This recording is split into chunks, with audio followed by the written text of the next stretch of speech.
ডাক বাংলো দেখার জন্য বাহিরে বের হয়েছি।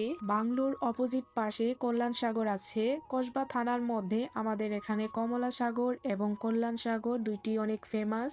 আমরা যখন ছোট ছিলাম তখন থেকে কমলা সাগর এবং কল্যাণ সাগরে সবাই মোটামুটি ঘুরতে গিয়েছে এবং এখনো আসে। যারা আমাদের ব্রাহ্মণবাড়িয়া জেলা কসবা থানাতেই থাকেন তারা অবশ্যই ডাক বাংলোতে ঘুরে যাবেন একবার হলেও, কারণ এখানে অনেক মন মুগ্ধ করা পরিবেশ আছে। চারদিকের পরিবেশ আপনার মনকে এতটাই ফুরফুরা করে দিবে যে বারবার আসতে মন চাইবে। আমি তো ছোটবেলায় এই ডাক বাংলোটি দেখেছি এবং কল্যাণ সাগর দেখেছি, কারণ এখানেই আমার স্কুল ছিল। তখন আমার বয়স ছিল প্রায় 8 থেকে 9 বছরের কাছাকাছি। আমি যখন পিএসসি পরীক্ষা শেষ করি এরপর আর কল্যাণ সাগর ডাক বাংলো কোনো কিছুই আমার দেখা হয়নি। প্রায় অনেক বছর পরই আজকে ঘুরতে গেলাম ওইখানে বলতে পারেন। দুঃখের বিষয় হচ্ছে আমরা বাংলোর ভিতরে ঢুকতে পারিনি, কারণ গেটের তালা ঝোলানো ছিল। বাংলোর ভিতরে ঢুকতে পারিনি তাতে কি, কল্যাণ সাগরের পরিবেশটা তো উপভোগ করতে পেরেছি, বাচ্চাদেরকে আনন্দ দিতে পেরেছি, এটাই আনন্দের বিষয়। তো বন্ধুরা, তোমাদের সাথে অনেক কিছুই শেয়ার করলাম আজকে এই পর্যন্তই। Thank you for watching.